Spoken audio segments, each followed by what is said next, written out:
Se filmer en faisant du foot, du vélo, du ski ou encore de la plongée est devenu un vrai passe-temps pour les sportifs. Un passe-temps qui a été rendu possible grâce aux caméras de chez GoPro, qui furent les premières caméras waterproof et insensibles au choc. Malheureusement, malgré leur très bonne performance, pour acquérir une GoPro, faut dépenser quand même pas mal d'argent. Voilà pourquoi aujourd'hui on vous propose la Discovery Adventures DS200, une caméra embarquée à moins de 100 €.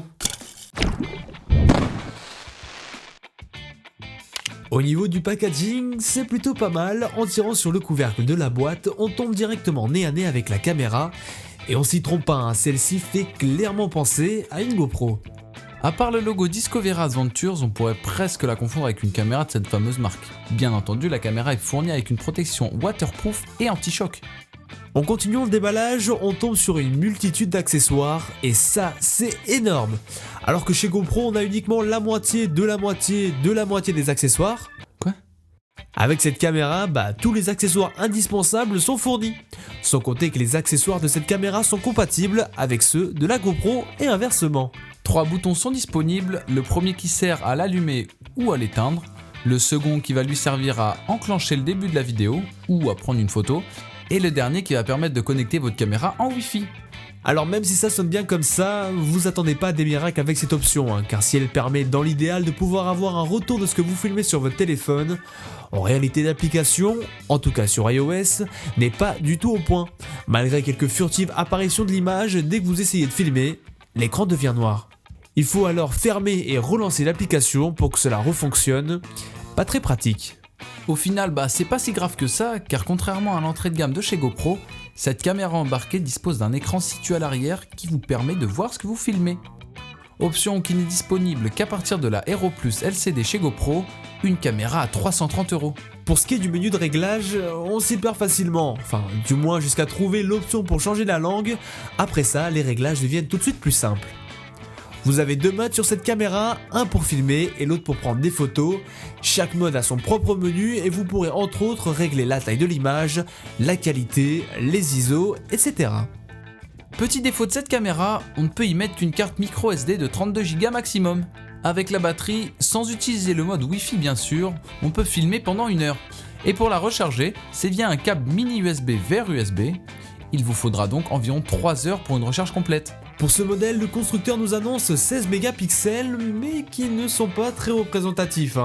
Et bien sûr du 1080p en 30 fps ainsi que du 720p en 60 fps. Pour les ralentis, c'est plutôt pas mal. Bien sûr, comme sur les GoPro, vous aurez un angle dit fisheye de 150 degrés. Mais la vraie question c'est, sur le terrain, qu'est-ce que ça donne ? On a donc testé cette caméra à différents endroits, et voilà le résultat.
Cette vidéo est déjà terminée, j'espère qu'elle vous aura plu. Sachez que cette caméra est disponible pour 57 $ sur aliexpress.fr et ce jusqu'au 1er mars, profitez-en. N'hésitez pas à nous dire si cette vidéo vous a plu et dites-nous comment pourrions-nous nous améliorer. C'était Mike et Arnaud pour MyTech, prenez soin de vous et à la prochaine.